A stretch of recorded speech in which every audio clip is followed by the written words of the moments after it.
When we first saw the specs of the new Xbox One X, we were intrigued, to say the least. There's 40 compute units, it has native support for 4K 60 FPS gameplay. Are there asterisks next to these claims that are going to leave us disappointed? Or are we finally looking at a console that achieves both affordability and a PC-like gameplay experience? Speaking of not being disappointed, today's video is brought to you by TunnelBear. TunnelBear makes it easy to privately and securely browse a more open internet. And to try TunnelBear for free, go to tunnelbear.com/LTT.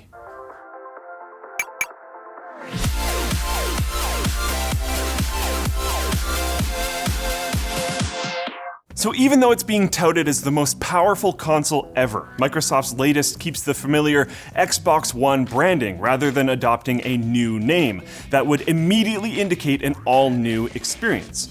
But this makes sense on some level. Although the Xbox One X is graphically more capable than last year's Xbox One S, the changes to its internal architecture are evolutionary rather than revolutionary. You'll be plugging in the same ports and playing the same games on the same controller, just with prettier pixels. So if you think about it, buying a console has become more like a PC than ever before.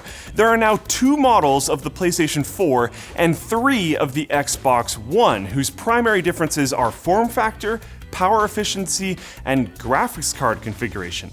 Just like the gaming computer shelf at a Best Buy or something like that. That is not to say, though, that the specification differences between the Xbox One X and its predecessors aren't significant. On a sheet of paper, to some people, they're just higher numbers. The higher clocked Jaguar CPU is literally just that, but looking closely at the graphics configuration of this new custom chip reveals that its closest desktop PC equivalent is probably a Radeon RX 580, which is a very capable card.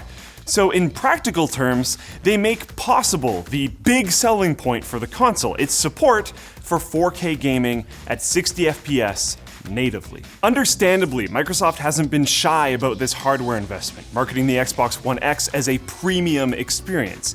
Now, of course, that doesn't mean you can expect to find a water cooling system and an SSD in it, but it is equipped with a beefier vapor chamber heatsink than we saw in the Xbox One S that kept the hottest part of the system at a reasonable 70 degrees under load without getting obnoxiously loud.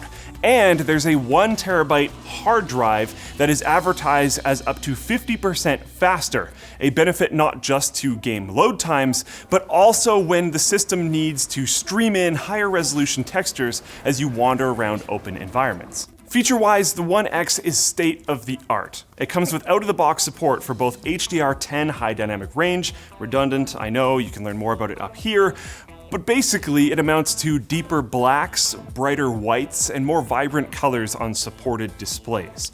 Along with that, there's also Dolby Atmos, a surround sound technology that encodes audio as objects instead of individual channels for greater positional accuracy and realism. With the proper home theater hardware, Atmos is a game changer. Dolby Atmos headphone is also supported with a $15 add-on purchase, but the Gears 4 Dolby headphone experience and even some canned demos, they were pretty underwhelming, so I would hold off on this one at least for now. Now let's look at the visual experience. We gathered our competitors and settled on a test suite of games that showed off the Xbox One X's different ways of rendering 4K content. Let's kick things off with Forza 7. This was one of the titles Microsoft demoed prior to the One X's launch to show off its native 4K 60 capabilities. Unsurprisingly, the Xbox One X absolutely shined in this game. Not only did it give us much better detail than the upscaled 4K from the One S, it was even a little bit better than our $500 PC, which was running the game at 4K on the recommended preset at around 45 FPS. Anti-aliasing helped our PC a little bit, but the Xbox One X showed off details we couldn't quite make out on the PC, even the controls on the dashboard inside our car, and it did so while running the game noticeably more smooth. So yeah, score 1 for the One X here. Though, of course, this is a Microsoft exclusive game, so the PS4 Pro didn't actually get a crack at it. So let's move right along to Shadow of War, another native 4K title, but one that only runs at 30 FPS on the One X. This game looked more or less equally nice on the PS4 Pro and the Xbox One X, both in terms of frame rate and texture quality, and the One S again was noticeably less sharp due to the lack of native 4K support. The system that gave us the worst overall experience at 4K was our $500 PC, which had to turn down to the lowest preset to be playable.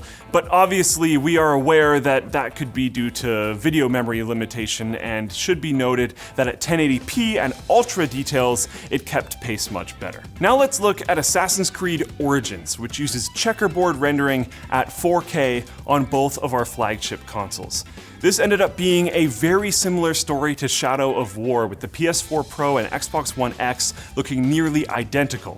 The One S a little bit less sharp, and the $500 PC was only playable on the low preset until we turned down the resolution, but you should note that on PC there's a lot of performance issues due to some funky DRM stuff that's going on. A weird aside here is that although Ubisoft called Assassin's Creed on the Xbox One X the definitive version of the game, we were very hard-pressed to notice anything that made it stand out. But Microsoft says it isn't all about 4K, and they claim that the more powerful processor in the Xbox One X will, like we've been doing on our PC during our testing, allow the use of higher quality assets at 1080p. So we turned down the resolution of both our One X and our PC to 1080p, then cranked our PC presets up to ultra quality on each game. And to the Xbox's credit, all three games looked nearly identical, with the small caveat that we needed to enable the favor quality setting on Shadow of War. This customizability is a fantastic trend that we support and we'd like to see continue, but if you're going to be gaming on a 1080p display for the foreseeable future, this doesn't necessarily give the most powerful console ever an unequivocal recommendation. That's because for us, if we're going to have a similar gaming experience anyways, we'd rather go for a more versatile PC that isn't restricted to one specific console ecosystem. With that said, the 4K experience is a bit of a different story. If you have to build a PC from the ground up for $500, especially if you're including Windows in that price, the Xbox One X craps all over the 4K gaming experience you'd be having if you want to buy brand new hardware from a store with a warranty and all of that, and not do the whole Scrapyard Wars thing at this point in time. But if you're comparing to a PS4 Pro, which is $100 cheaper and has the same support for technologies like HDR and Dolby Atmos bitstream pass-through, along with very similar gaming performance in a fair amount of titles, well, that $100 premium gets you the awesome UHD 4K Blu-ray playback if you're going to use that, and most importantly for the majority of people, more powerful hardware that should deliver a higher percentage of games at crispy 4K 60. There's also the awesome benefit of Xbox Play Anywhere, which allows you to play your games on both Xbox and PC with just one purchase, which is great for both being able to play with your friends despite being on potentially a different platform, and as an awesome value add. You do have to wrestle with the always infuriating Windows Store on the PC side, but I'll take it if it means that I get my game on both platforms without paying twice. Super cool.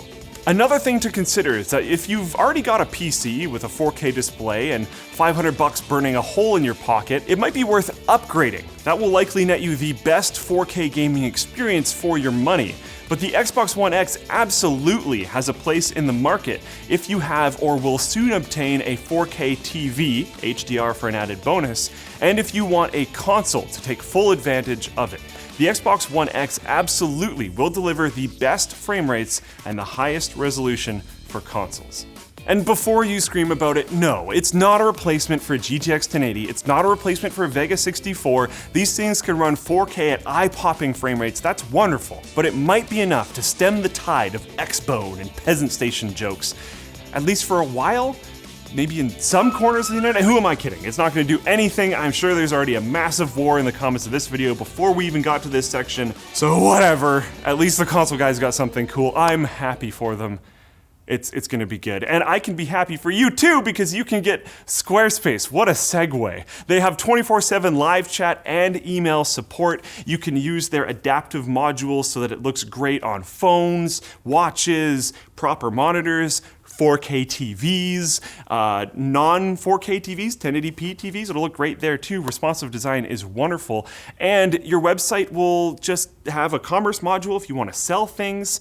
It has a one-page cover page module if you just want to have a fancy resume or something like that. You can set up your online presence in just minutes because they have tons of wonderful templates, and you can publish content in the Apple News format directly from their Squarespace blog module, making it available to millions of potential readers. Start a trial with no credit card required and start building your website today.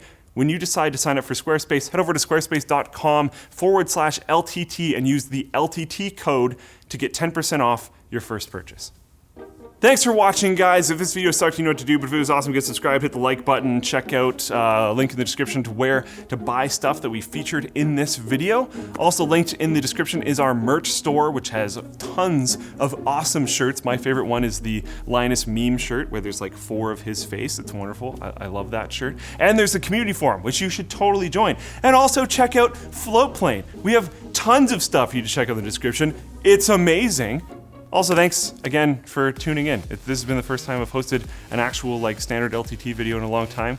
So let me know how I did in the comments. I'm expecting to be pretty rusty. Just, you know, constructive criticism. It's cool. I'll see you next time. Whenever next time is.